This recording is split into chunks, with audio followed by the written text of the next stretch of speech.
Hey. Wanted to record a quick video about Project Epoch and the whole situation uh, because I think for people who are coming to Project Epoch from WoW Classic uh, and maybe haven't spent a lot of time playing private servers, um, maybe some of what you're seeing doesn't really make a whole lot of sense. But if you've played private servers for a long time, what you see really is not too surprising.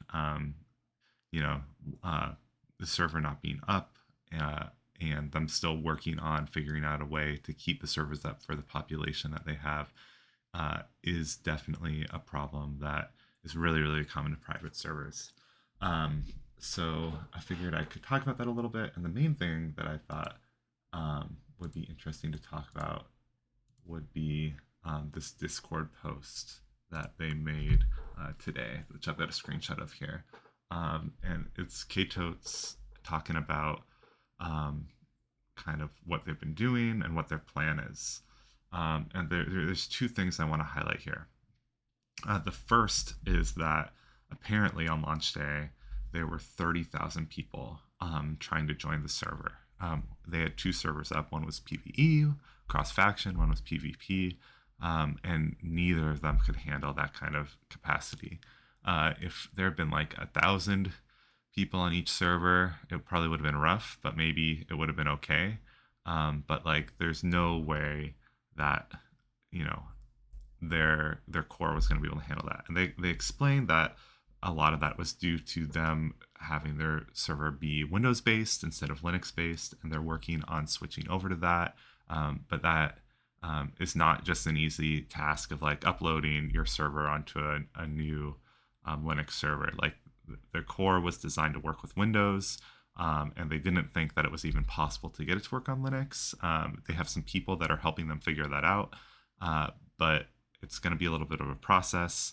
I'm not very knowledgeable about the technical side of things, but I do know that uh, in the past when I've played on private servers, various server cores really struggle to scale because as you add additional players, um, the strain on the server doesn't grow linearly, right? Because it's not just one player interacting with one more player, interacting with the environment. All of their interactions need to be sent to each other player. So it's like this network that grows exponentially. And if you know anything about exponential growth, you know how out of control that can get very quickly. So hopefully, switching to the Linux core will solve a lot of their issues. It's possible that it doesn't, and it's possible that that takes them a substantial amount of time. I don't think that we're going to be seeing Project Epoch launch anytime in the next week or two. Whether it's a relaunch or they are just opening up their servers for people to play on them again. I think it's going to take a couple weeks at least. Um, and there might even, that's just a really rough estimate. I'm not basing that on anything other than my past experience playing on private servers. It seems like they're really motivated. They're really passionate about their projects, and hopefully the player base sees that and can respect that. And it's one of those things where it's ready when it's ready. And unfortunately, this just wasn't something they could have really prepared for beforehand. The second thing I wanted to talk about is the second part of their post.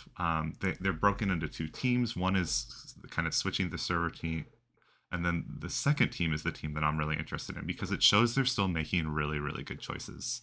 As I said, as your population scales, that works exponentially. That means things get much more difficult as your population increases. So this multi-realm team is centered around this plan of, do they say it in this post? Maybe it was at the end of the last one. So they say, yes, they say at the bottom of this first part of the post that their long-term goal is 5 to 7K concurrent players.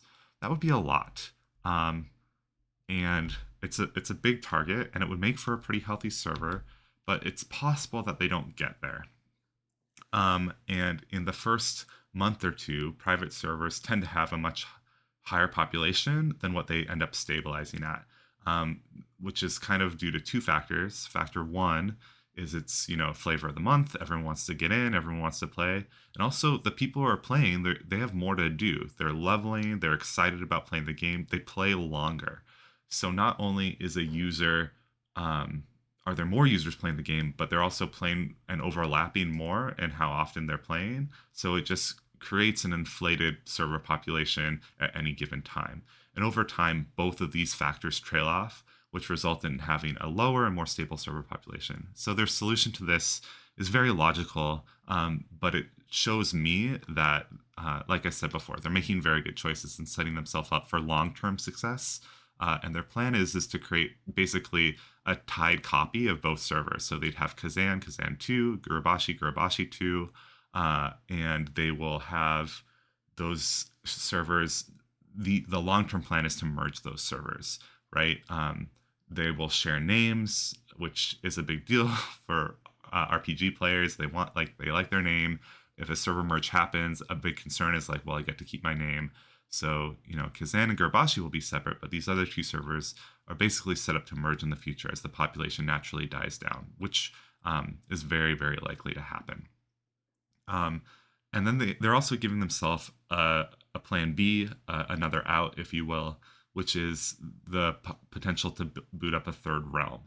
So if those two servers are just so populated and it doesn't seem like their populations are ever going to die down, a third realm is another good option, right? Spread out the population that way in a more permanent way. And they've already mentioned in a previous post when they announced having a second server, Gurabashi, they're like, well, there's always a fear that you get stuck on the dead server as one dies down. They've already said that they have plans where they would be willing to and able to merge those characters back onto a more populated server. So that's really nice. It would be great if Blizzard did things like this.